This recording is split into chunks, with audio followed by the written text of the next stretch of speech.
आज हम डिस्कस करेंगे +2 physics chapter alternating current topic series LCR circuit के ऊपर कुछ अच्छे क्वेश्चंस, ऑब्जेक्टिव क्वेश्चन डिस्कस करेंगे जो कि आपके आने वाले स्कूल एग्जाम्स के लिए एंड कॉम्पिटिटिव एग्जाम्स के लिए और बोर्ड एग्जाम के लिए बहुत इंपॉर्टेंट होंगे।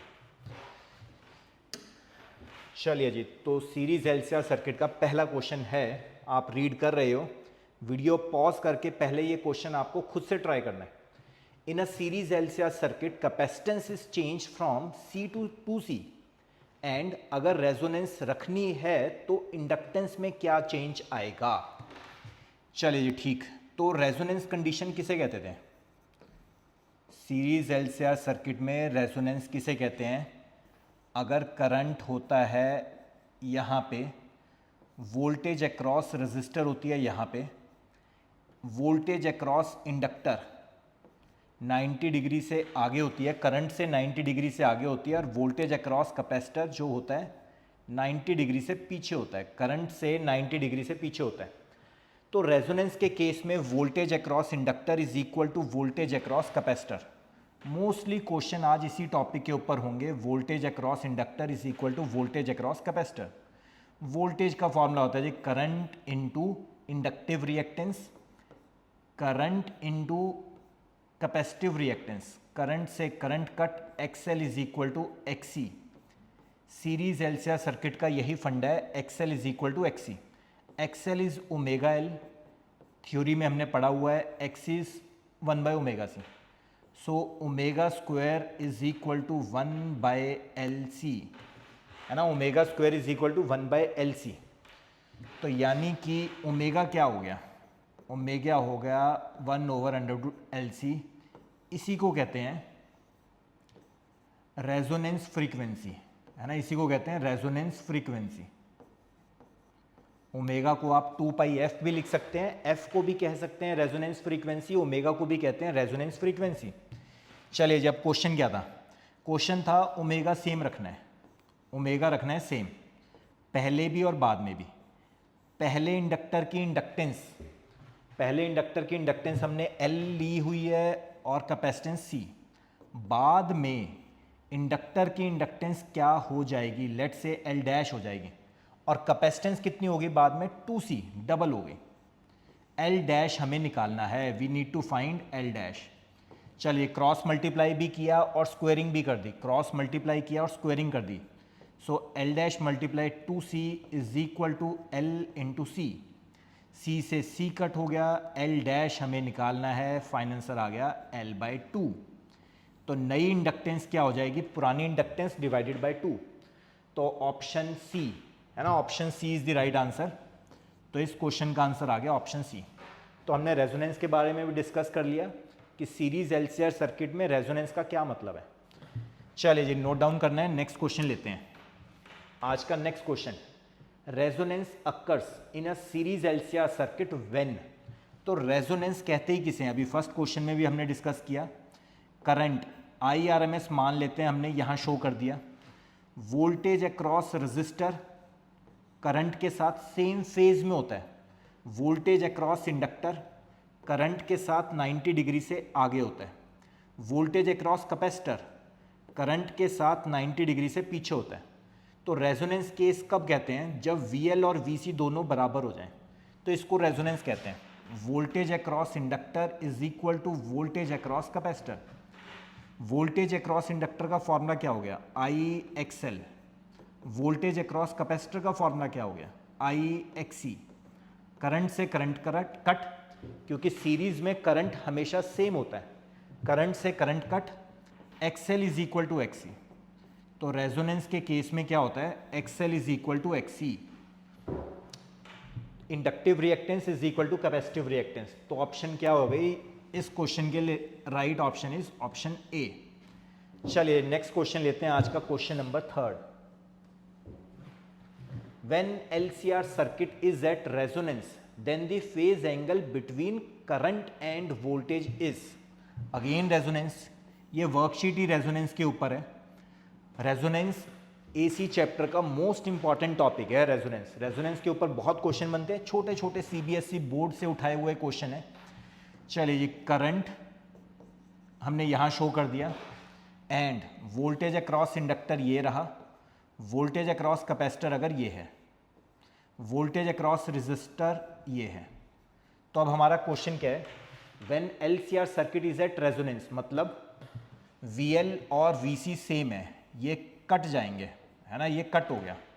तो नेक्स्ट फिगर क्या बनती है, करंट तो हमेशा यहाँ ही रहेगा, तो net voltage is this only, net voltage is voltage across resistor only. तो करंट और वोल्टेज में कितना फेज डिफरेंस बचा, नेट करंट एंड वोल्टेज में phase difference phi is equal to 0 degree. तो यानी कि इस क्वेश्चन का right answer is option A. चलिए नेक्स्ट लेते हैं, बहुत छोटे छोटे क्वेश्चन है, CBSE बोर्ड एग्जाम के लिए बड़े इंपॉर्टेंट है। Next question is question 4, the phase difference between voltage drop across inductor and capacitor in series LCR circuit, है ना। तो रेजोनेंस की बात नहीं कर रहे इस बार, तो ये कह रहे हैं जैसे एक इंडक्टर था, एक कैपेसिटर है एंड एक रेजिस्टर है। हमारे पास इंडक्टर है, कैपेसिटर है, रेजिस्टर है, सीरीज LCR सर्किट की बात की गई है। ये AC सोर्स हो गया, AC सोर्स की वोल्टेज हमने मान ली V is equal to V0 sine omega t. ये वोल्टेज कहाँ कहाँ जाएगी, कुछ वोल्टेज जाएगी वोल्टेज अक्रॉस इंडक्टर, कुछ जाएगी वोल्टेज अक्रॉस कैपेसिटर, कुछ जाएगी वोल्टेज अक्रॉस रेजिस्टर। ये तीनों वोल्टेजेस सेम फेज में नहीं होती, है ना, नहीं होती। करंट इलेक्ट्रिसिटी चैप्टर नहीं है, ये चैप्टर है AC ऑल्टरनेटिंग करंट। तो इसमें क्या होता है, करंट अगर हम यहाँ दिखाते हैं तो वोल्टेज अक्रॉस इंडक्टर यहाँ होता है, करंट से 90 डिग्री से आगे। करंट अगर हम यहाँ दिखाते हैं IRMS करंट, तो वोल्टेज अक्रॉस कैपेसिटर यहाँ होता है, करंट से लैग करता हुआ 90 डिग्री से पीछे। एंड करंट अगर हम यहाँ दिखाते हैं तो वोल्टेज अक्रॉस रेजिस्टर करंट के साथ सेम फेज में होती है। तो अब हमारा क्वेश्चन क्या था, phase difference between voltage drop across inductor and capacitor. तो इंडक्टर में कितना पोटेंशियल ड्रॉप हुआ एंड कैपेसिटर में कितना पोटेंशियल ड्रॉप हुआ, इनके बीच में फेज डिफरेंस कितना है, इनके बीच में। तो इनके बीच में फेज डिफरेंस कितना हुआ, 180 डिग्री, यानी कि पाई। तो इस क्वेश्चन का सही आंसर था ऑप्शन सी, है ना। Voltage drop across inductor and capacitor में कितना फेज डिफरेंस है, 180 डिग्री का फेज डिफरेंस है। चलिए नेक्स्ट लेते हैं आज का क्वेश्चन नंबर 5। बहुत अच्छा क्वेश्चन है, पहले आपको ट्राई करना है ना। बड़ा अच्छा न्यूमेरिकल है, छोटा सा CBSE लेवल, बोर्ड लेवल। तो बोर्ड में आया हुआ क्वेश्चन है, सीरीज LCR सर्किट में इंडक्टेंस दी हुई है 8 हेनरी, इंडक्टेंस दी हुई है 8 हेनरी, कैपेसिटर की कैपेसिटेंस है 0.5, 0.5 का मतलब हो गया हाफ माइक्रोफैरेड। बस ये ख्याल रखना है, माइक्रो का मतलब 10⁻⁻⁶ फैरेड। एंड रेजिस्टर की रेजिस्टेंस गिवन है हमें 100 ओम। कहते हैं रेजोनेंस फ्रीक्वेंसी बताओ, रेजोनेंस फ्रीक्वेंसी ओमेगा या एफ, ओमेगा निकालें या एफ निकालें। ओमेगा की यूनिट क्या होती है, रेडियन पर सेकेंड, लेकिन एफ की यूनिट क्या होती है, हर्ट्ज। तो चारों ऑप्शन में हर्ट्ज है, यानी कि हमें यही निकालना है। चलिए निकालते हैं।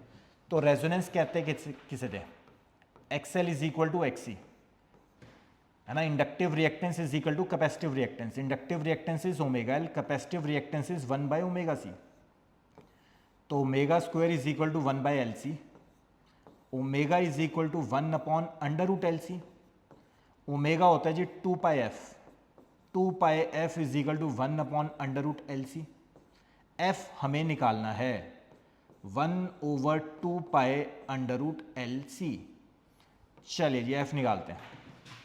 तो F is equal to 1/2π√L। Inductor की इंडक्टेंस यूनिट के साथ लेनी है 8 हेनरी, कैपेसिटर की कैपेसिटेंस हाफ माइक्रोफैरेड। तो माइक्रो मतलब 10⁻⁶।